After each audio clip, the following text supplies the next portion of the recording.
오늘도 말씀 속에서 우리 주님 우리와 함께 해 주실 줄 믿습니다. 아멘. 오늘 비가 많이 오는데요, 아마 장마 끝이 아닐까 싶습니다. 이제 이번 주부터 휴가철이 시작돼서 다음 주 그리고 그 다음 주까지 본격적인 우리나라의 휴가철이라고 할 수 있을 것입니다. 우리나라도 언제부터인지 이 쉼, 휴가에 대한 관심이 참 많아졌지요. 열심히 일한 당신 떠나라 라는 광고 카피가 생각납니다. 열심히 일하셨습니까? 쉼을 누리시기를 바랍니다. 작년에 제가 야고보 순례길 까미노 데 산티아고를 걸으면서 2번 그런 경험을 했습니다. 새벽 일찍 걷는데 멀리서 환하게 불이 밝혀져 있더라고요. 그래서 불난 줄 알았습니다. 색깔도 붉으스레하고, 그래서 저렇게 밝을 곳이 아닌데 왜 저렇게 밝은가, 불이 났나 보다. 그리고 가까이 가서 보니까 큰 공장이 있고 공장을 대낮같이 밝히면서 막 기계 돌아가는 소리가 나는 것을 들을 수 있었습니다. 그러면서 느낀 것이, 저 공장은 지금, 공장의 기계들은 단 한순간도 쉬지 못하고 돌아갔는데 사람들은 2교대, 3교대에서 쉬면서 기계를 돌리고 있다라는 것입니다. 우리를 사랑하시는 하나님께서는 우리에게 쉼을 허락하셨습니다. 쉬라. 안식일 제도를 만드시고 제발 좀 쉬어라. 일하지 말아라. 너도 일하지 말고 종들도 일시키지 말고 내 집에 유하는 객도 일시키지 말아라. 심지어는 가축들도 그날만큼은 좀 쉬게 놔둬라 라고 그렇게 지시하신 것을 볼 수 있습니다. 그리고 하나님을 사랑하는 자들에게 잠을 주신다, 쉼을 주신다 라고 그렇게 말씀해 주셨습니다. 우리를 사랑하시는 우리 하나님께서는 우리에게 쉼을 주시고 쉬어라, 쉬어야 된다 라고 말씀하십니다. 그런데 이기적인 인간은 기계를 만들어 놓고 넌 쉬면 안 돼, 나 쉴 동안 너는 계속 일해야 돼, 나는 쉬어도 너는 쉬면 안 돼. 요즘 로봇 개발에 대해서 많은 이야기들이 오고 가죠. 로봇가 정말 많이 개발되면 아마 로봇은 쉬지 않고 또 인간을 위해서 봉사하겠지요. 여러분, 금년에 휴가를 어떻게 보내시렵니까? 우리나라는 이 휴가를 보내는 시기가 거의 한정되어 있습니다. 여름철, 그것도 한 3주 안에 휴가를 보냅니다. 그리고 휴가지도 뻔합니다. 동해안, 부산 해운대 뭐 이런 정도. 몇 년 전에 우리나라의 부산 해운대 사진이 제가 알기로 타임즈지의 표지에 실린 적이 있습니다.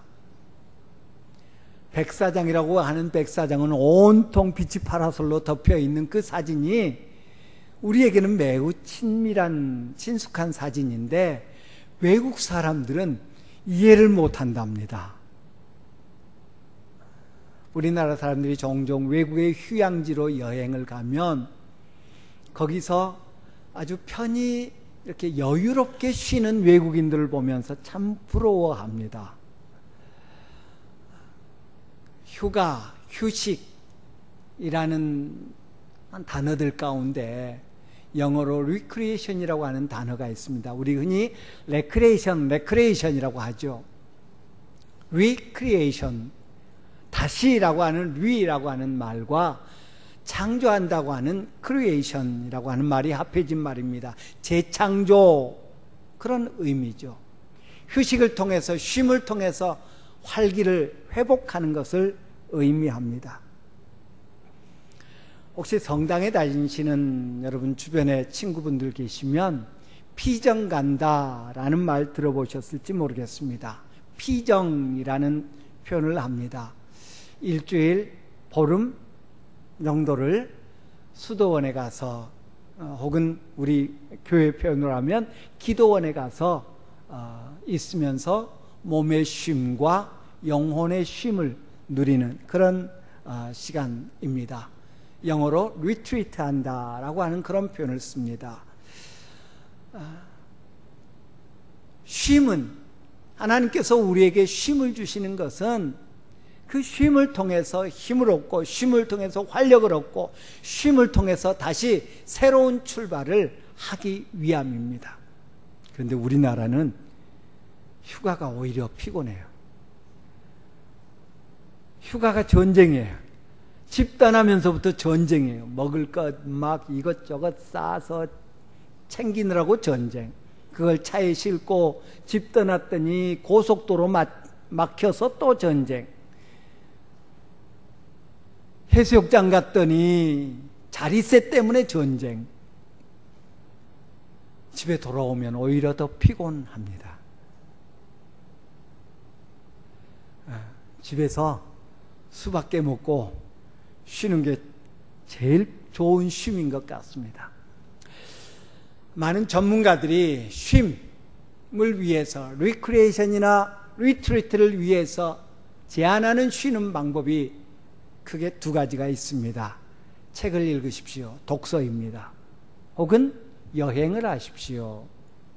평소에 가보지 못했던 곳, 평소에 만나지 못했던 사람들을 만나는 그런 여행을 하는 것이 좋습니다. 왜 독서와 여행을 추천할까요?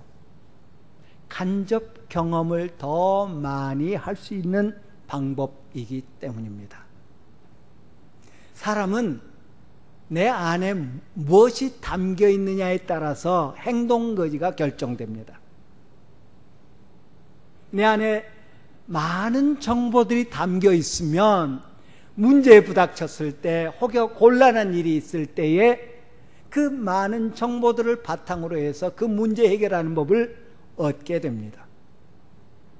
그래서 우리 어른들은 아이들한테 공부해라 하지요. 공부해서 남주냐? 다 너를 위해서 유익한 것이니 공부해야 된다. 때가 있다. 공부해라 합니다.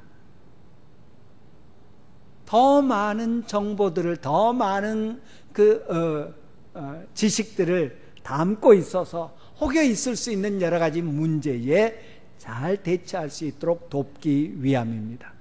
그런데 우리 인생은 한계가 있습니다.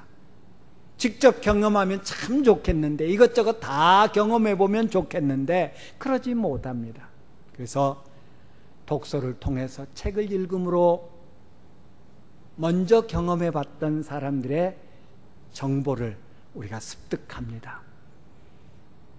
나와 다른 환경에서 살아온 사람들을 방문하고 만나고 하는 것을 통해서 또 정보를 얻습니다.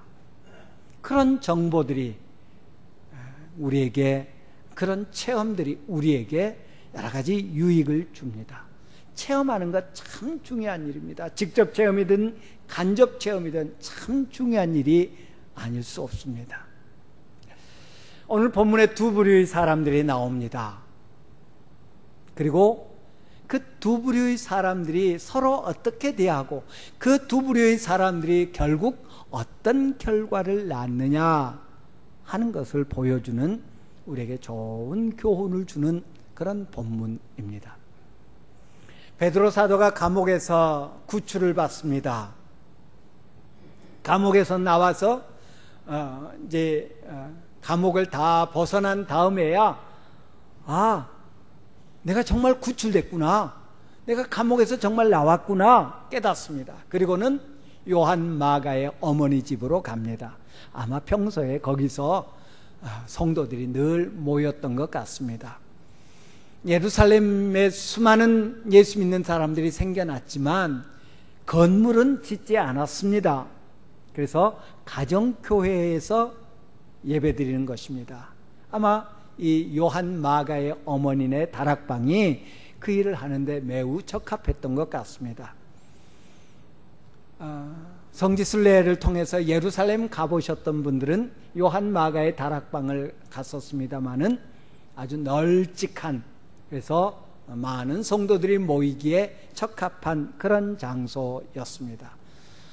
요한 마가의 집은 매우 부유한 집이었던 것으로 여겨집니다. 대문에서 베드로 사도가 문을 두드리는데 로데라고 하는 여자아이가 베드로의 음성을 듣고 집으로 뛰어들어갑니다. 대문이 있고 현관이 있는 본체가 있고 그 사이에 뜰이 있었다는 말입니다. 이 로데라고 하는 이름의 여자아이가 등장합니다. 오늘 본문에 나오는 이 여자아이라고 하는 단어는 여종, 젊은 여종을 의미하는 헬라어 단어입니다. 그 집에서 허드렛 일을 하면서 종으로서 살아가는 로데라고 하는 아이였습니다. 오늘날처럼 벨을 누르면 저 집 깊은 곳에서도 손님이 온 것을 아는 그런 시스템이 아니었기 때문에 더더욱이 지금 베드로 사도를 위해서 모여서 기도회를 하고 있습니다. 따라서 대문에서 누가 와서 문을 두드려도 문을 열어줄 수가, 알아차릴 수가 없어서 이 로데라고 하는 종을, 야, 너 문 좀 지켜라, 문 있는 곳에 있으면서 누가 오나 안 오나 좀 살펴라 라고 했던 것 같습니다. 문 두드리는 소리에 이 로데라고 하는 여종이,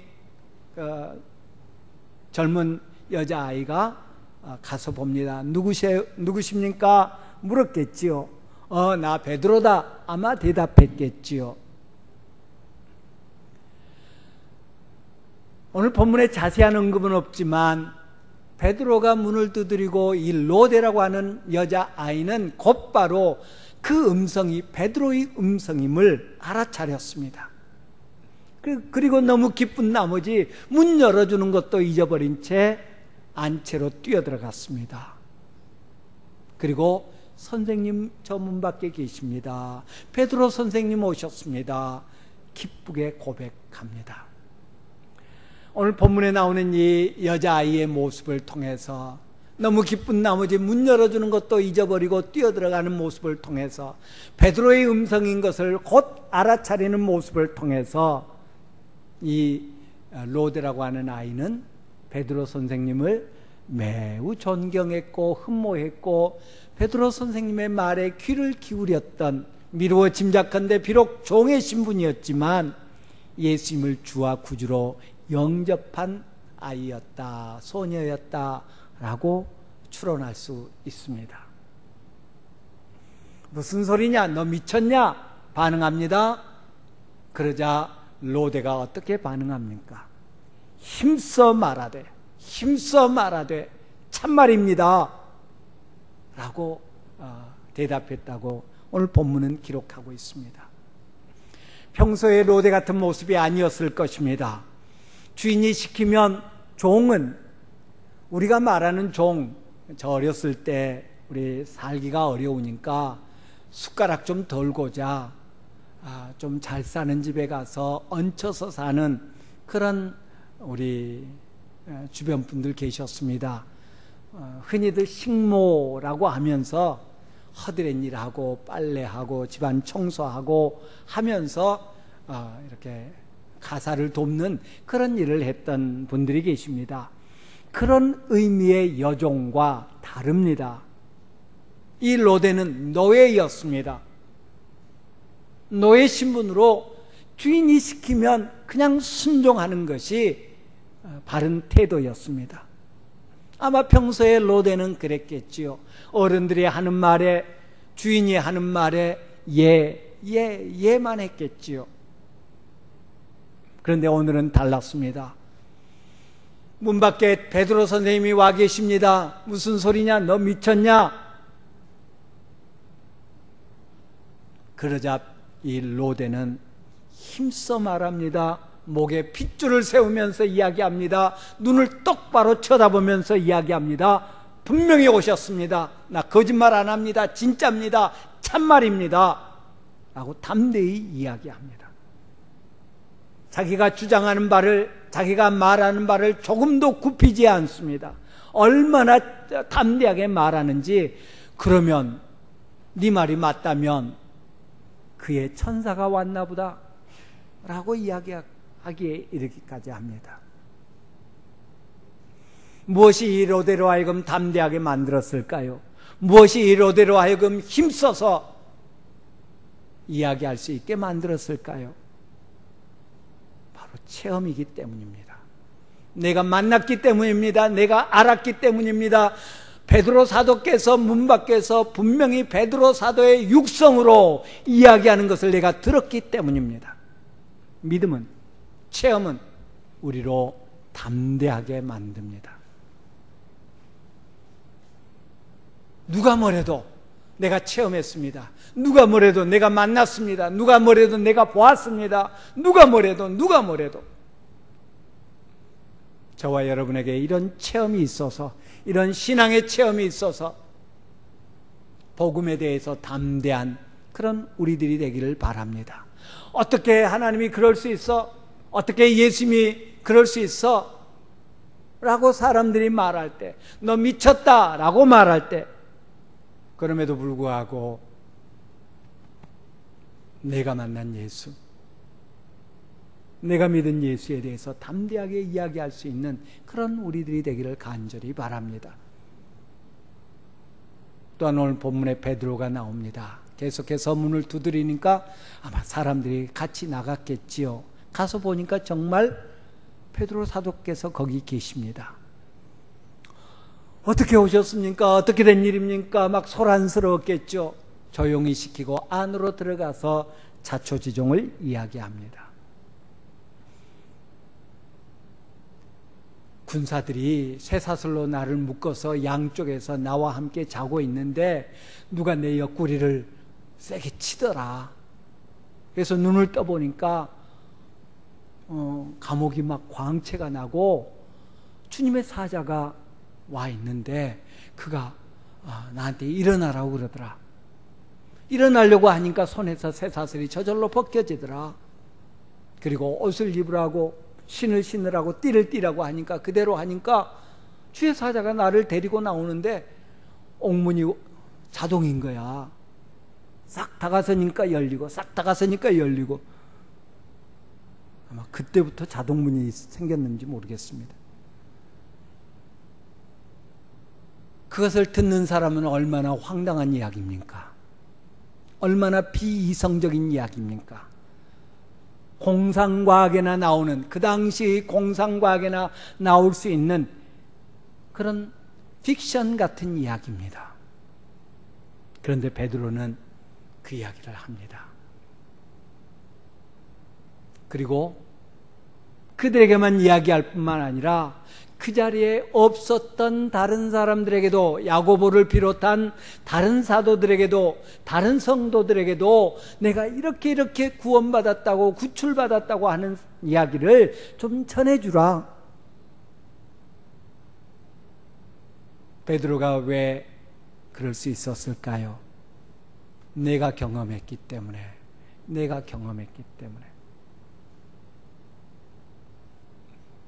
체험은 이처럼 황당한 이야기를 담대하게 자신 있게 말할 수 있게 만드는 줄 믿습니다.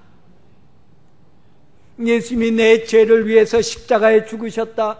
예수님이 나를 위해서 부활하셨다. 그래서 내가 영생을 얻은 자가 되었다.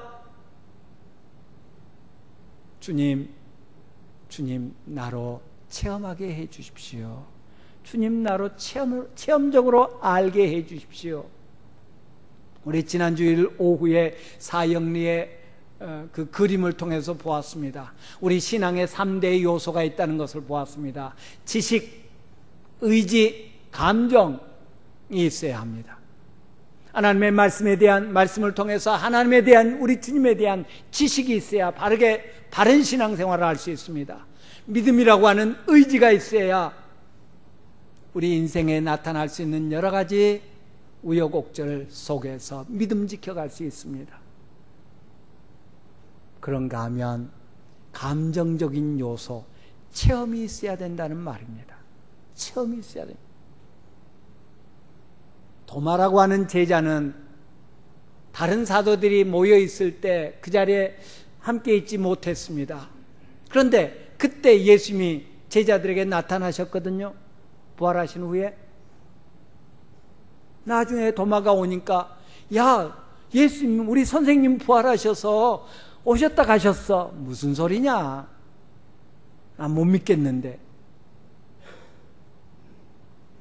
내가 체험을 해보지 않고는 믿을 수가 없구나 라고 말합니다. 그가 못 박힌 손을, 그가 찔린 허리를 내가 보지 않고는, 만져보지 않고는 믿을 수가 없다 라고 말하는 것을 봅니다.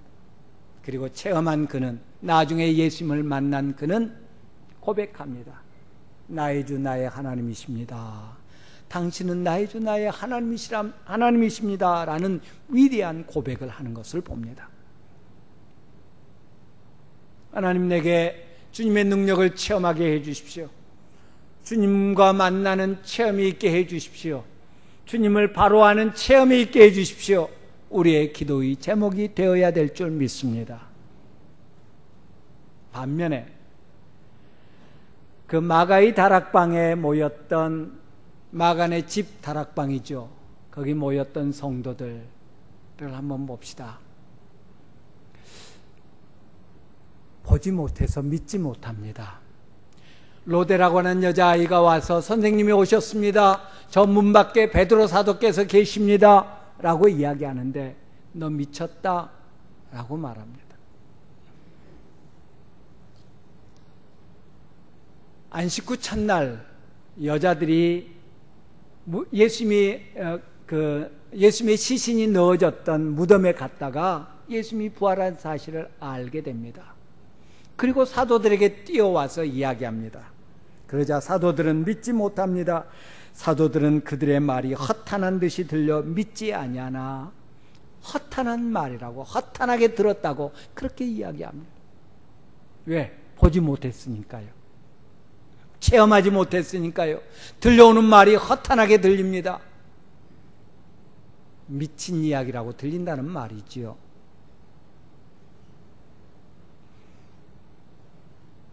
로데가 계속해서 아닙니다, 참말입니다 주장하니까 그들의 반응은, 그러면 그의 천사가 나타났나 보다, 그의 천사가 오셨나 보다.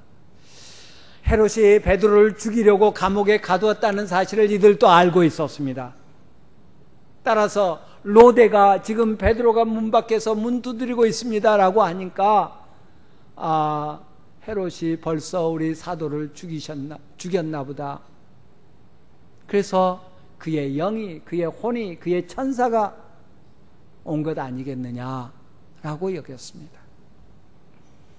부활하신 예수님을 알지 못했던, 예수님의 부활 사실을 믿지 못했던 사람들은 그들이 놀라고 무서워하여 그 보는 것을 영으로 생각했다라고 누가복음에서 말하고 있는 것을 봅니다.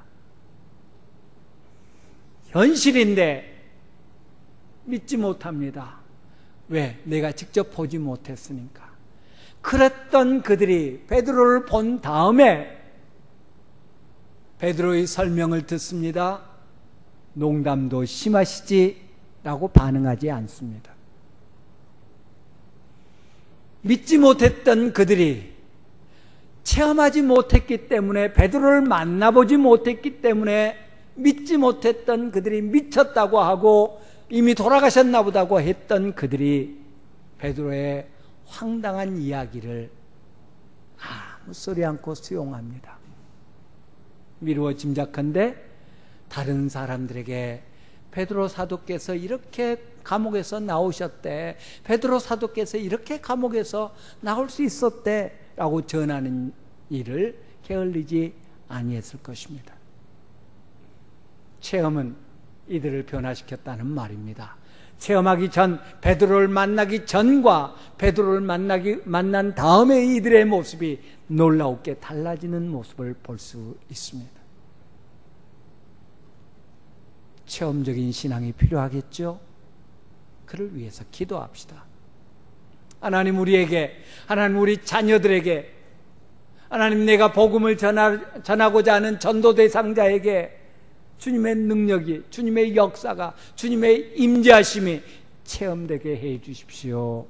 우리 기도의 제목이 되어야 될 줄 믿습니다. 반면에 보여줘도 못 보는 사람들이 있습니다.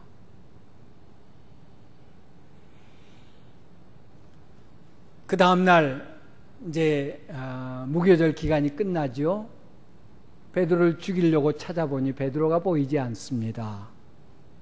어찌된 영문이냐 따져보는데, 신문에 보는데 알 길이 없습니다. 베드로가 그 옥에서 나올 때의 그 지키던 조도 그렇고 그 앞조도 그 전조도 도무지 모릅니다. 알 수 있었는데 베드로가 감옥에서 나오게 될 때 어떤 현상이 벌어졌습니까? 감옥이 환해졌다고 했습니다. 하나님의 영광이, 하나님의 그 영광의 광채가 감옥에 임했습니다. 감옥이 환해졌습니다. 그리고 쇠사슬이 베드로의 손에서 풀려납니다. 쇠사슬로 묶였으면 좀 풀려날 때 딸그랑거리기도 할 거고 얼마든지 깰 수 있었을 텐데, 옥문이 열립니다. 거기서 이 보초서고 있었던 군사들 졸았더라 잤더라 아니었습니다. 깨어 있었습니다. 그러면 발견할 수 있었는데, 하나님의 역사가 나타나도, 하나님의 능력이 나타나도 보지 못하는 안타까움이 있습니다. 우리 주님은 제자들에게 말씀하셨습니다. 너희들이 지금 보는데 이 장님만 또 못하다. 볼 수 있는 눈, 들을 수 있는 귀가 우리에게 필요하다고 말씀해 주셨습니다. 사울이 다메섹으로 가다가 예수님을 만납니다. 하늘에서 소리가 납니다. 광채가 빛납니다. 그런데 바울만 경험합니다. 바울만 체험합니다. 예수님께서 세례받으시고 올라옵니다. 하늘에서 소리가 납니다. 성령이 비둘기처럼 임합니다. 그런데 사람들의 귀에 천둥 소리로밖에 들리지 않습니다. 하나님 우리에게 들을 길을 주십시오. 하나님 우리에게 깨달을 수 있는 마음을 허락해 주십시오. 기도합시다. 광채가 나고 엄청난 일이 벌어졌는데 아무도 깨닫지 못했습니다. 그 결과 어떻게 됐습니까? 죽었습니다.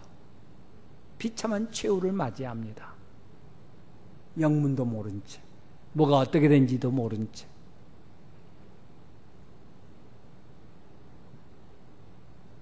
우리에게 들을 길을 달라고, 우리에게 깨달을 수 있는 그런 마음을 허락해 달라고 우리는 항상 기도하여야 될 것입니다.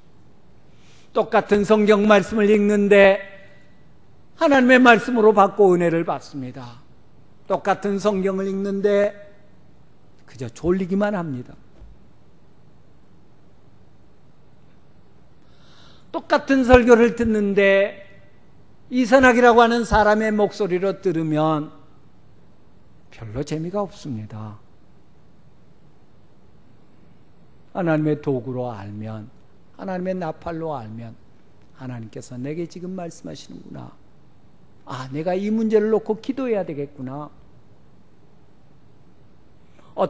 똑같은 성경책인데 어떤 사람에게는 역사책입니다.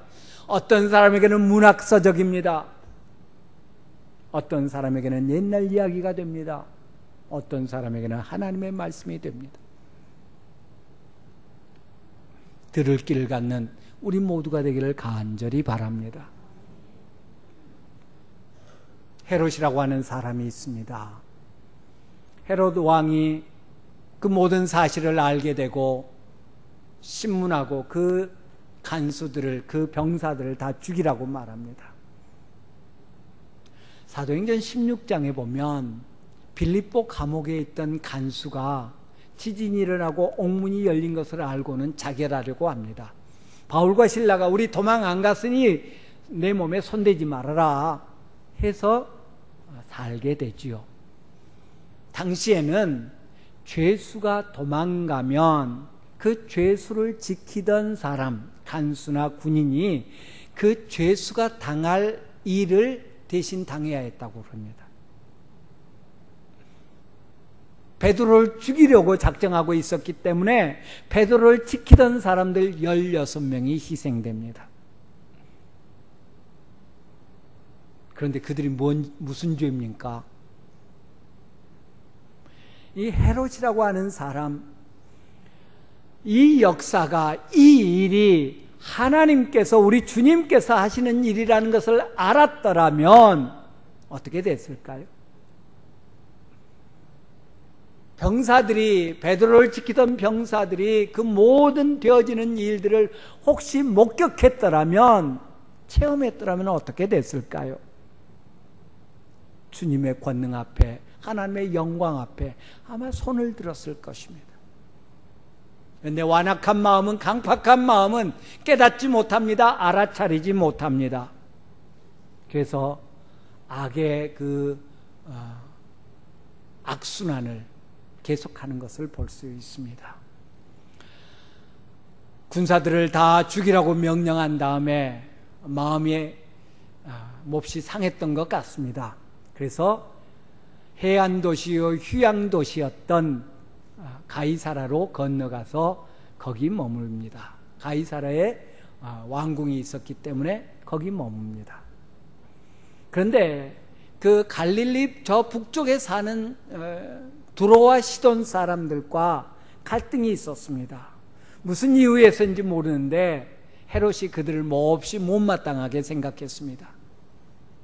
그래서 그 헤롯이 다스리고 있던 갈릴리 지역에서 나오는 양질의 밀, 이거 수출 금지 조치 취합니다. 자, 두로와 시돈, 그 사람들 핵 개발하고 미사일 개발하니까 거기 수출하면 안 돼. 요즘 같으면 그랬다는 말입니다. 그러니까 두로와 시돈 사람들이 곤란하거든요. 그래서 어떻게든 화해를 하려고 왕의 신하를 잘 이렇게 추슬려서 화해 신청을 합니다.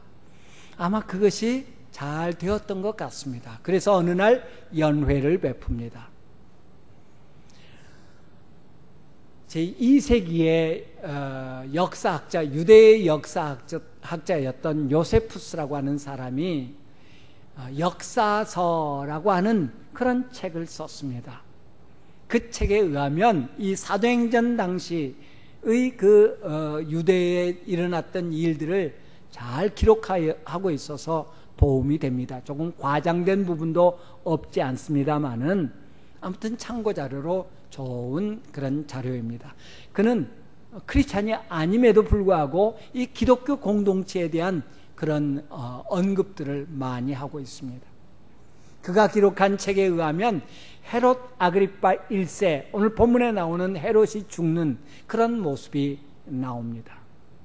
연회를 베풀 때 아마 아침 일찍 연회를 했던 것 같습니다.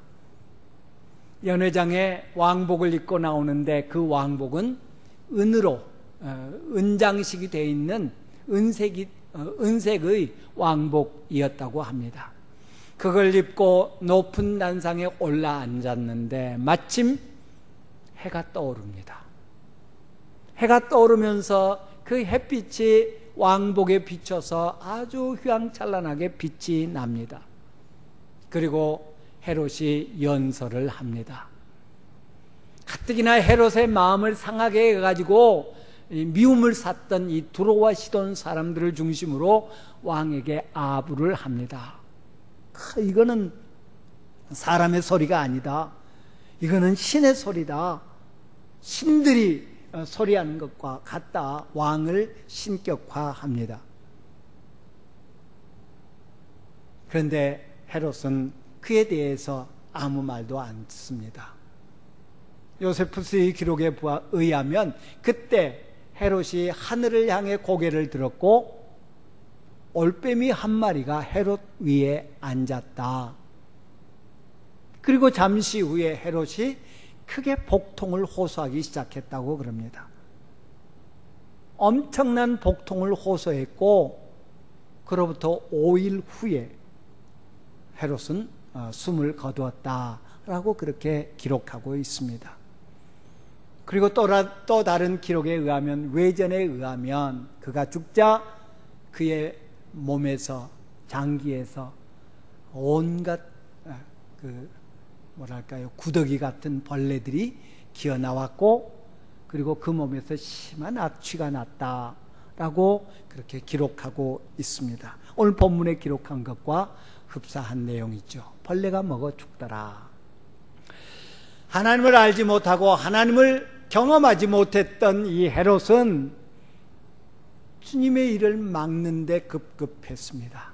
어떻게든 사람들의 비위를 맞춰서 자기 지위를 지키고 지금 누리고 있는 부귀영화를 영원히 누려보고자 애썼던 헤롯은 오히려 아주 비참하게 악취가 나서 사람들이 피할 정도의 그런 비참한 죽음을 맞이하게 됐더라라는 것입니다. 바랐던 것은, 원하는 것은 부귀영화인데, 원하는 것은 오래도록 그 자리를 지키고자 하는 것인데, 그런 일을 위해서 유대인들의 환심을 사려고 야고보 사도를 죽이고 베드로를 죽이려고 감옥에 가뒀던 사람인데, 자기가 바랐던 것과는 정반대의 그런 비극적인 결과를 맞이하는 것을 봅니다. 왜? 정말 의지해야 될 대상이 누군지를 알지 못했기 때문에, 인생에 있어서 가장 복된 그런 길이 무엇인지를 알지 못했기 때문 아닙니까? 헤롯이 그렇게 죽었습니다. 그리고 뒤이어 나오는 말이 뭡니까? 하나님의 말씀은 점점 흥왕하여 가더라. 교회는 점점 부흥해 가더라. 그런 말입니다.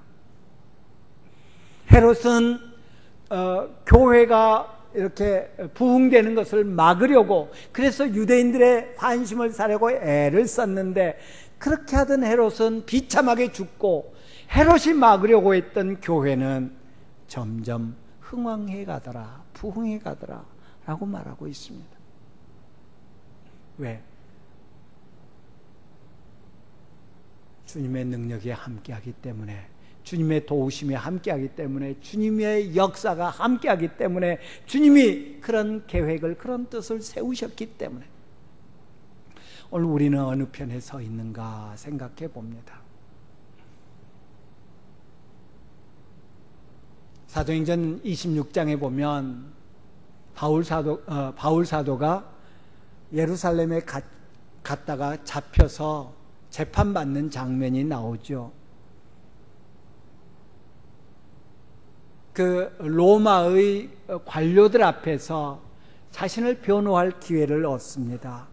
그래서 지금까지 자기가 경험했던 것, 내가 예수 만났는데, 내가 전에는 이런 사람이었는데 예수 만난 다음에 이렇게 변했습니다. 예수는 메시아이십니다 라고 변호합니다.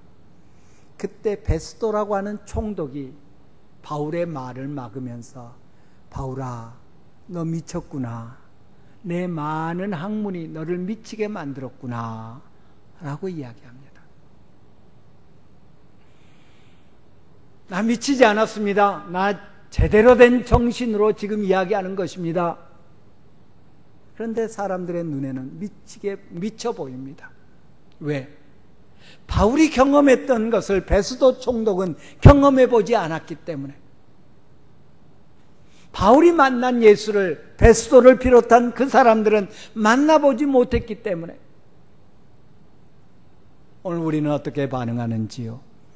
로데라고 하는 여인에 대해서 너 미쳤다, 바울에 대해서 너 미쳤구나, 혹여 하나님의 말씀에 대해서, 혹여 누군가가 예수 만나고 나서 간증하는 것을 들으면서 미쳤네, 아니라 주님, 나도 주님 만나고 주님 경험하고 말씀의 능력을 체험하게 해 주십시오. 그래서 담대하게 해 주십시오. 힘있게 말하게 해 주십시오. 알지 못하는 자들에게, 깨닫지 못하는 자들에게 알려주기 위해서 내 목에 핏줄을 세우는 그런 일이 있게 해 주십시오. 우리의 기도의 제목이 되어야 될 줄 믿습니다. 주님을 알지 못했던, 주님을 경험하지 못했던 안타까운 심령들은 비참한 죽음을 당하는 것을 오늘 본문을 통해서 봅니다. 로데처럼 분명히 체험했기 때문에 목에 힘을 주는, 목소리에 힘을 더하는 그런 우리들이 되어야 되겠고요. 성도들처럼